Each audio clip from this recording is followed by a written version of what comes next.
Nous allons nous intéresser maintenant aux variables de serveur. Les variables de serveur permettent de connaître de nombreuses informations sur le serveur lui-même et sur le client, en l'occurrence le navigateur. Pour cela, nous allons commencer par ouvrir une page à partir du modèle. Nous allons donc prendre une page PHP.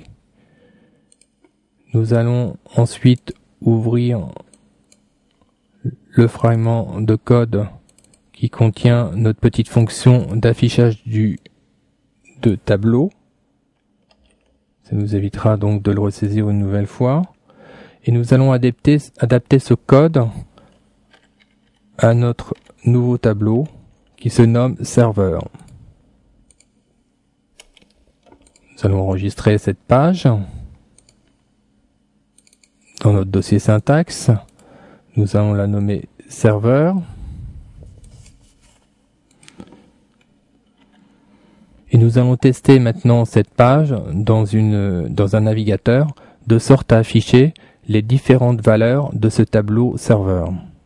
Pour cela, nous allons ouvrir notre navigateur et nous rendre dans le dossier syntaxe, afficher donc la page serveur, et nous pouvons constater que la fonction print affiche d'une manière exhaustive tous les éléments que contiennent donc le tableau serveur.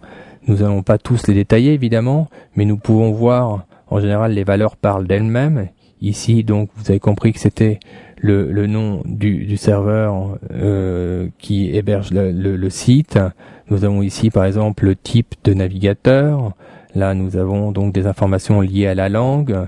Là la codification employée, etc. Si nous descendons un peu plus bas, nous pouvons observer que nous avons en l'occurrence la méthode get qui est indiquée.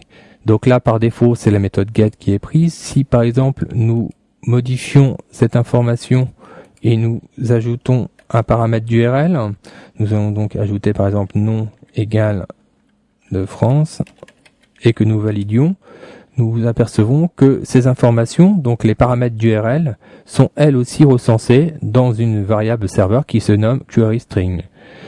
Nous avons aussi ici le nom complet du fichier et du paramètre d'URL.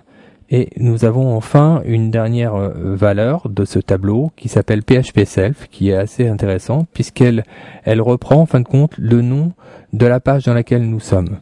Nous allons utiliser cette valeur en guise d'exercice. Nous allons réaliser un formulaire qui envoie l'information sur la page dans laquelle se trouve le formulaire. Pour cela, revenons dans l'éditeur. Nous allons maintenant ouvrir un formulaire à partir du dossier modèle. Nous allons donc reprendre le même formulaire que nous avions précédemment. Ce formulaire donc contient deux champs, nom et prénom, que nous avons déjà étudié lorsque nous avons fait notre expérimentation sur la variable post. Et nous allons nous mettre ici dans action de sorte à envoyer ce formulaire dans la page où nous sommes. Donc nous allons afficher la variable que nous avons repérée qui est une variable de serveur, donc le nom serveur. Cette variable, la clé de cette variable s'appelait phpSelf, donc nous allons indiquer le nom de cette clé et clôturer notre insertion PHP. Ce qu'il faut comprendre ici, et cet exemple est très intéressant d'ailleurs, c'est que nous pouvons donc insérer ponctuellement des fragments de code PHP de sorte à générer des valeurs selon la demande. Donc là en l'occurrence, Action sera configuré automatiquement avec le nom de la page dans laquelle va se trouver le formulaire. À ce sujet, nous allons d'ailleurs enregistrer ce formulaire dans une page spécifique qui sera test, donc variable serveur, on va l'appeler test variable PHP self pour que ce soit plus explicite. Voilà. Et nous allons passer dans le navigateur pour le tester dès maintenant.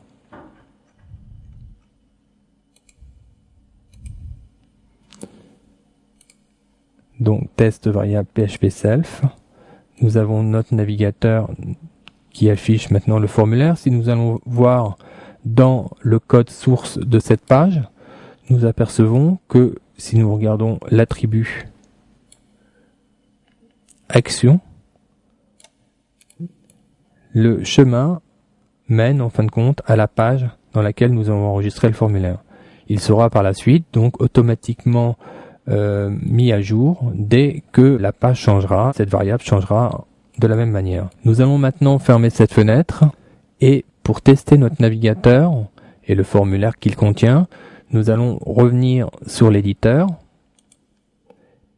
et ajouter en bas de notre formulaire une insertion PHP qui permettra de nous assurer que le flux de données post s'affiche bien et a bien été envoyé dans notre page. Donc je vais enregistrer de nouveau cette page, rebasculer dans mon navigateur et actualiser ce même navigateur. Vous voyez que tout de suite, le fait d'avoir ajouté un post, un print post, nous affiche que le contenu du post est vide. C'est normal. Pour l'instant, nous n'avons encore rien soumis. Je vais donc saisir une information dans ce formulaire et la soumettre.